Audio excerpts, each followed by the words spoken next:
Hello my lovely student आज हम करेंगे 9.1 का फिफ्थ क्वेश्चन। आई होप कि आप सबकी तैयारी बहुत अच्छे से चल रही होगी। प्री बोर्ड एग्जाम की आपके जो क्लास टेस्ट होते हैं उसकी भी तैयारी कर लोगे आप। आपके फाइनल एग्जाम भी नियर है तो आप अभी से प्रिपरेशन स्टार्ट कर दो बच्चे। हम 9.1 ऐसे करेंगे कि जैसे आप रिवीजन कर रहे हो आपको ऐसे लगेगा कि आपके एग्जाम की रिवीजन हुई है। चलो अब हम स्टार्ट करते हैं सम नंबर 5 9.1 का। अ काइट इज फ्लाइंग। स्टूडेंट अगर आपको लगता है कि हमें फर्स्ट टाइम स्टेटमेंट समझ नहीं आई है तो आप स्टेटमेंट को सेकंड टाइम रीडिंग किया करो। सेकंड टाइम नहीं समझ आई तो थर्ड टाइम रीडिंग करो। जैसे आप उसको रीडिंग करोगे उससे आपकी प्रैक्टिस भी होगी और आपको क्वेश्चंस करने का पता चलेगा कि इस क्वेश्चन में क्या गिवन है और हमें क्या फाइंड आउट करना है। स्टेटमेंट को समझना जरूरी है। ये नहीं है कि एक पॉइंट देखा और हमें तो क्वेश्चन आता है। हो सकता है स्टेटमेंट में थोड़ा बहुत चेंज आ जाए आगे एग्जाम में आगे। स्टूडेंट अगर आपको मेरी वीडियोस अच्छी लगती हैं तो प्लीज वीडियो को लाइक करना, चैनल को सब्सक्राइब करना और अपने फ्रेंड्स के साथ शेयर जरूर करना। और आपकी कोई भी प्रॉब्लम है किसी भी चैप्टर में तो आप कमेंट बॉक्स में लिख के शेयर कर सकते हो। चलो अब हम टाइम वेस्ट नहीं करेंगे, क्वेश्चन स्टार्ट करेंगे। Question number 5, a kite is flying. क्या उड़ रहा है इसमें? काइट उड़ रहा है। आपने कभी भी पतंग उड़ाई होगी या उड़ती हुई देखी होगी। जब भी आपके सामने क्वेश्चन आए, हो सकता है कि आपकी जनरल लाइफ से वो बेस हो, तो उस व्यू को अपने सामने लेके आओ। अ काइट इज फ्लाइंग यानी कि जब हम काइट उड़ रही होती है तो उसकी स्ट्रिंग किस डायरेक्शन में होती है, हम कैसे खड़े होते हैं, उसकी हाइट कैसे होती है। अगर आप उसको ध्यान में रखोगे तो आपका डायग्राम जस्ट मिनटों में बन जाएगा। अब देखना ध्यान से। A kite is flying at a height of 60 metre above the ground. वो कह रहा है कि एक पतंग उड़ रही है आसमान में 60 मीटर की ऊंचाई पर। ग्राउंड से पतंग की जो ऊंचाई है वो कितनी है? 60 मीटर। तो हाइट कितनी हाइट पर उड़ रही है काइट? यहां से 60 मीटर की हाइट पर यहाँ कोई पतंग उड़ रही है। The string attached to the kite. अब काइट के साथ स्ट्रिंग तो होगी। नेचुरल है कि अगर आप काइट उड़ाओगे तो बिना स्ट्रिंग के धागे के वो काइट तो नहीं उड़ सकती ना। The string attached to the kite is temporarily tied to a point on a ground. वो कहता है कि उसको टेम्परेली किसी ग्राउंड में किसी पॉइंट के साथ जो पतंग की जो डोरी है उसके साथ बांध दिया गया है। पतंग की डोरी को उड़ा नहीं रहा है कोई भी, उसको टेम्परेली बांध दिया गया है ग्राउंड में किसी भी चीज के साथ। The inclination of the string with the ground is 60 degree. जो ग्राउंड के साथ वो एंगल बनाती है वो कितने का बनाती है? 60 डिग्री का। Next point is find the length of the string. आपको लेंथ फाइंड आउट करनी है बच्चे किसकी? स्ट्रिंग की। Assume there is no slack in string. Slack means यानी कि स्ट्रिंग को कहीं से भी मोड़ा तोड़ा नहीं गया, बिल्कुल स्ट्रेट है ऐसे स्ट्रिंग। स्ट्रिंग ऐसे है कि उसमें कहीं भी सलवट नहीं है कोई भी, बिल्कुल ऐसे जैसे काइट के साथ स्ट्रेट जा रही है। अब हमें इसको नेम देना है। देखो डायग्राम बन गया। अगर आप स्टेटमेंट समझ लोगे बच्चे अच्छे से और डायग्राम बना लोगे तो आपके लिए क्वेश्चन चैप्टर ही कुछ नहीं है। अगर आपको अच्छे से स्टेटमेंट समझनी आ गई और डायग्राम बनाना आ गया, अब ये समझ लो कि हमारा आधा क्वेश्चन तो हो चुका है। डायग्राम बन गया। अब इसमें देखो बीसी क्या है? BC is a height of kite from ground.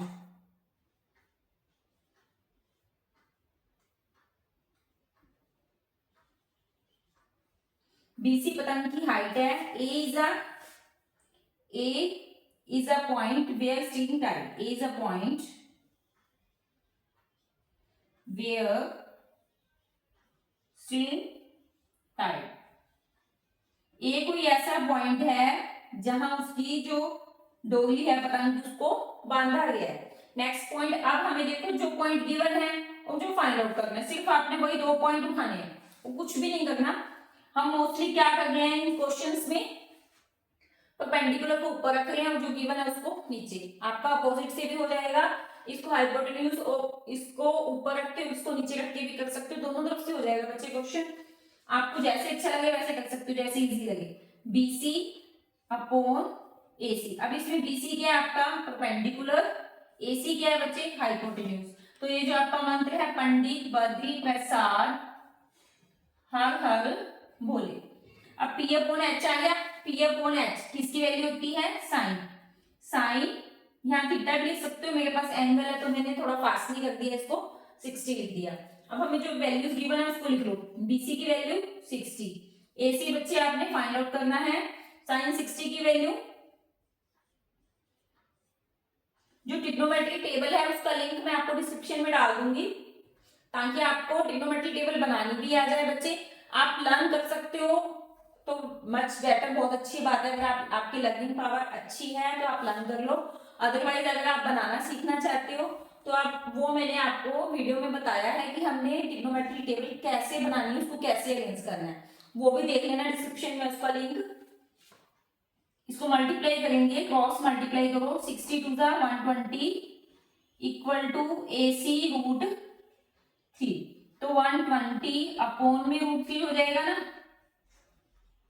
AC की वैल्यू आ गई हमारे पास 120 अपॉन रूट 3।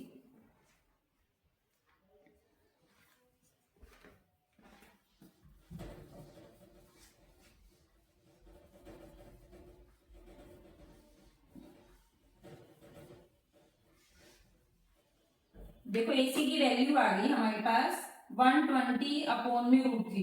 अब आप अगर पिछले 4 क्वेश्चन मेरे साथ कर चुके हो बच्चे तो मैंने रूट 3 का सोल्यूशन आपको बहुत अच्छे से समझाया है, मैं इसको फिर रिपीट कर देती हूँ।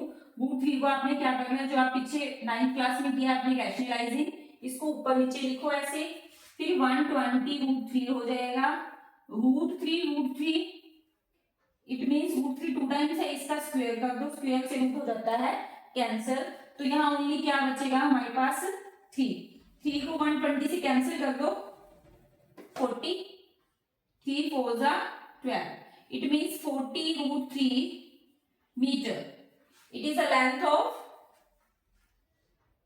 String, it is the length of kite string. ये किसकी लेंथ आई है बच्चे, हमारे पास 40 रूट 3 जो काइट है आपके पास। लास्ट में ये लाइन लिख देना, थोड़ा सा इंप्रेशन अच्छा पड़ता है अगर आप अच्छे से एक्सप्लेन करके आते हो, रिटर्न में लिखते हो तो जो एग्जामिनर होता है उसके ऊपर इंप्रेशन अच्छा पड़ता है, या आपके जो क्लास टीचर भी चेक करते हैं तो उनको भी अच्छा लगता है कि बच्चे को सारी नॉलेज है, वो कैसे एक्सप्लेन कर रहा है प्रॉपरली। तो लास्ट में थोड़ा एक लाइन लिख देना कि AC equal to 40 root 3 metre is the length of kite string. ये हो गया क्वेश्चन। अगर हो गया, अगर आप नोट डाउन करना चाहते हो तो नोट डाउन कर लो बच्चे, अदरवाइज मेरी यही राय होगी कि आप इसको मेरे साथ साथ रिवीजन करो, क्वेश्चन को मेरे साथ समझो पहले, फिर उसको नोटबुक पे उतारना नहीं है आपने, चेपा चप्पी नहीं करनी, जस्ट उसको स्टेटमेंट को देख के उसको अपने आप करने की कोशिश करो ताकि आपको लगे कि आपकी एग्जाम की रिवीजन हो गई है। ये हो गया हमारा क्वेश्चन नंबर 6। अगर आपको वीडियो अच्छी लगी है तो वीडियो को लाइक जरूर करना बच्चे, चैनल को सब्सक्राइब करना, ताकि मैं ऐसे और इम्पोर्टेंट क्वेश्चंस भी करेंगे हम लास्ट में। पहले हम चैप्टर्स कंप्लीट कर लें, फिर हम इम्पोर्टेंट क्वेश्चंस भी करेंगे, रिवीजन भी करेंगे हम आपके एग्जाम की। मैं आपको फास्टली रिवीजन करना सिखाऊंगी कि आप जस्ट 2 आवर्स में फुली चैप्टर्स की रिवीजन कैसे कर सकते हो। पहले मेरे साथ फुली चैप्टर को करो अच्छे से, फिर हम रिवीजन भी करेंगे fastly. Question number 6, question number 6 आपका बच्चे मोस्ट इंपोर्टेंट भी है।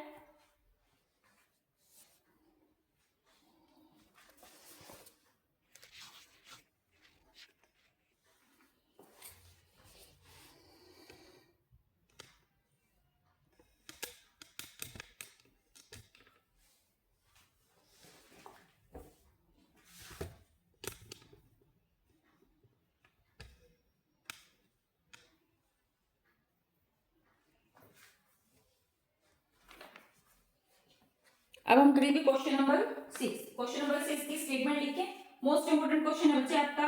1.5 metre tall boy is standing at some distance from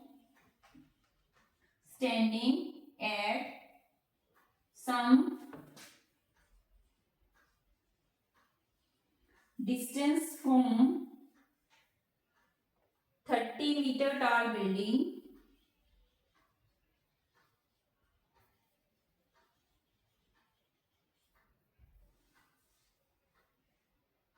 The angle of elevation from his eyes, angle of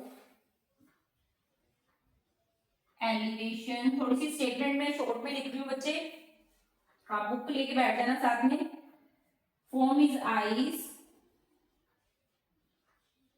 मुझे लगता है थोड़ी राइटिंग अच्छी नहीं होगी इतनी, to the top of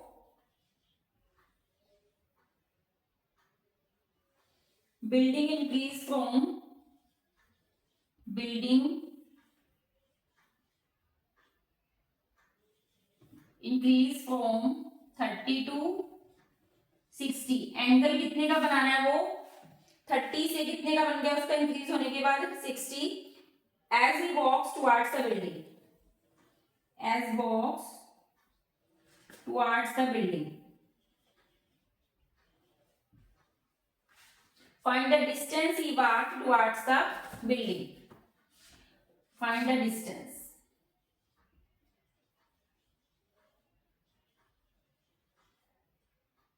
he walks towards the building, कि बिल्डिंग की तरफ कितनी दूरी तक वो चला।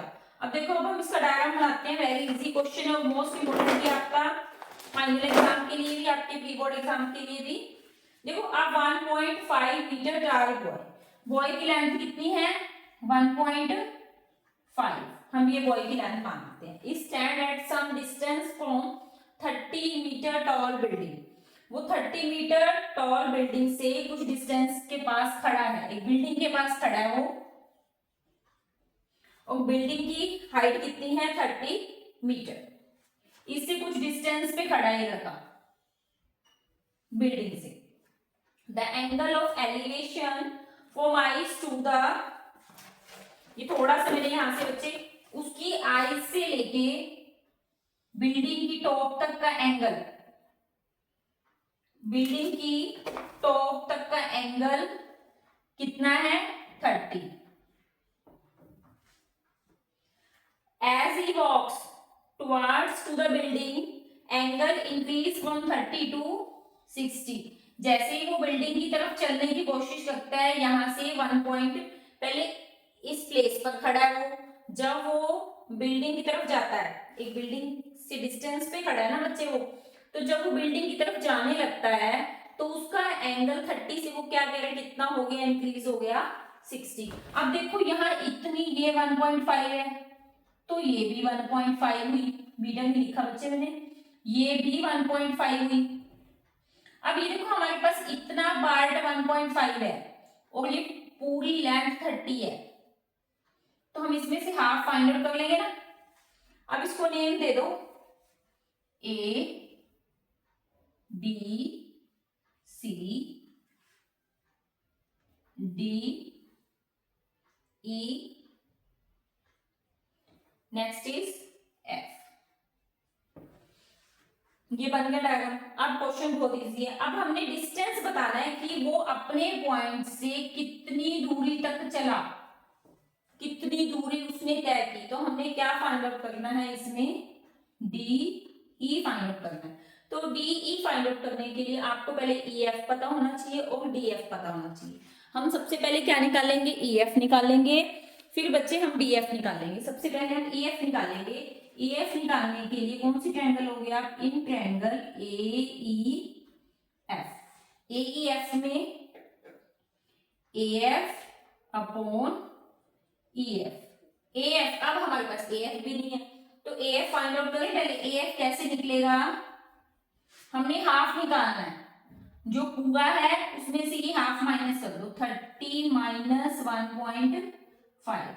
माइनस कैसे करते हैं, डेसिमल में 30.0 लिख लो, इसको 1.5, 10 में से 5, यहाँ 9, 8, यहाँ 2 बचेगा, हमने बॉल ले ली ना उधर 2, तो 28.5 हमारी किसकी लेंथ आ गई, ए एफ की। ए एफ परपेंडिकुलर है आपका, ये बेस है, परपेंडिकुलर अपॉन में बेस, पंडित बद्री प्रसाद हर हर भोले। मैथ मुश्किल नहीं है बच्चे, थोड़ा सा ध्यान से पढ़ने की जरूरत है। आपको सारे सब्जेक्ट से मैथ इजी लगेगा और इंटरेस्टिंग भी लगेगा जब आप इसे इंटरेस्ट से करोगे, समझ के। पंडित बद्री प्रसाद हर हर भोले, पी अपॉन बी किसकी वैल्यू इतनी बच्चे, लास्ट में कौन आता है, टेंजेंट। तो ये हमारे किसका एंगल बन गया, टेंजेंट। यहाँ किसका एंगल बनेगा, इतना बना गया ना, उतने में कितने का एंगल है, 60 का। टेंजेंट 60। पहले पुटअप कर दो, ए एफ की वैल्यू 28.5, ई एफ आपने फाइंड आउट करना है, टेंजेंट 60 की वैल्यू आपको पता होना चाहिए बच्चे। जब तक आपको ट्रिग्नोमेट्रिक टेबल नहीं आएगी तब तक आप कुछ नहीं कर सकते। नेक्स्ट क्रॉस मल्टीप्लाई कर दो, 28.5 इक्वल टू √3 EF। तो यहां से आपके पास EF आ गया बच्चे 28.5 अपॉन √3 मीटर। हमारे पास अभी EF आया है, अब हमें पूरी लाइन भी निकालनी है, DF भी निकालना है बच्चे। DF निकालने के लिए कितने ट्रायंगल हो गया आपको, ट्रायंगल ADF। मैथ से डरा मत करो, भागो मत, इसको रिवीजन करो। मोस्टली स्टूडेंट्स मैंने देखा है कि मैथ से डरते हैं, हमें मैथ नहीं आता। मैं आपको साथ साथ बच्चे बेसिक्स भी समझा रही हूँ, मैंने बाकी चैप्टर्स भी करवा चुकी हूँ मैं, उनका भी लिंक आपको डिस्क्रिप्शन में डाल दूंगी। चैप्टर नंबर 1, 2, 3, 4, 5 हमारे चैप्टर कंप्लीट कवर अप है यूट्यूब पे, उसमें भी मैंने आपको पूरा बेसिक समझाया है हर क्वेश्चंस में। अगर आपका पिछला बेसिक्स भी नहीं आता ना, आपका पहले भी मैथ्स पूरा वीक है 9th तक, फिर भी आप अगर डेली वीडियोस में देखोगे तो उसमें बेसिक्स मैंने पिछला क्लियर करवाया है, तो इससे आपको हेल्प मिलेगी 10th क्लास में मैथ्स की रिवीजन तैयारी करने में। अब हम लेंगे इन ट्रायंगल ADF। ADF में हमें DF फाइंड आउट करना है ना, वही लेंगे हम AF अपॉन DF, वही परपेंडिकुलर अपॉन बेस, क्या बन गया ये, टेंजेंट 30। अब हमने फुल ट्रायंगल लिया ना ADF, तो एंगल क्या आएगा 30। AF की वैल्यू क्या है बच्चे हमारे पास, वही 28.5, DF फाइंड आउट करना है। अब टेंजेंट 30 की वैल्यू चेंज हो जाएगी 1 अपॉन √3।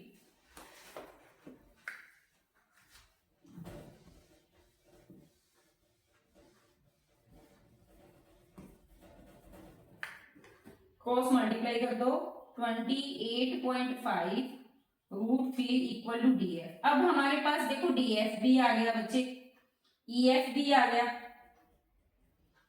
8.2 अपॉन में √3।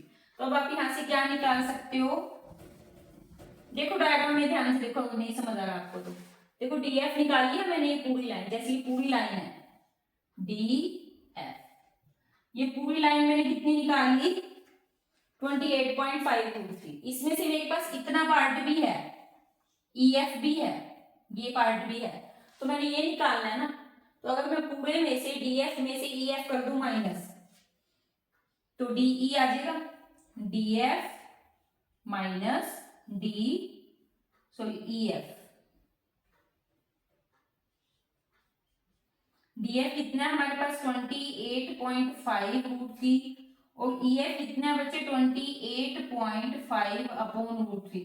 कई बच्चे रूट देख के डेसिमल देख के घबरा जाते हैं, बट इजी है बच्चे, ध्यान से करना। देखो √3 फिर टकरा गया, ये आपको नहीं छोड़ेगा इस पूरे चैप्टर में। देखो हमने जितने भी क्वेश्चन किए हैं ये √3 रिपीट हो गया ना, तो इससे आपका बेसिक भी क्लियर हो जाएगा।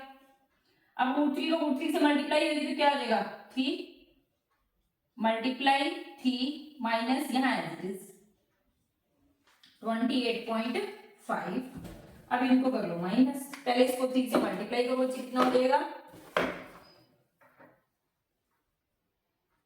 85.5। जब इसको 3 से मल्टीप्लाई करोगे माइनस 28.5 अपॉन में √3। जब इन दोनों को माइनस करोगे 28.5 075 57.0 मीनिंग 57। फिर √3 नीचे, फिर इसको ऊपर नीचे मल्टीप्लाई करो 57 √3 अपॉन में √3 √9 और 9 का रूट क्या होता है 3। इसको इसे डिवाइड कर दो, कितना हो जाएगा 19 सॉरी 3 से डिवाइड कर दो 57 को, 19 √3 मीटर इज योर आंसर। ये उसका डिस्टेंस आ गया बिल्डिंग तक का, उसने वो कहां तक चला, अपने पॉइंट से जब उसने एंगल उसका बढ़ा तो वो कहाँ तक का उसने डिस्टेंस तय किया, ये वही है बच्चे। ये हो गया आपका R6 क्वेश्चन भी हो गया हमारा बच्चे। ओनली कितने क्वेश्चन लेफ्ट है हमारे, 9 क्वेश्चन लेफ्ट।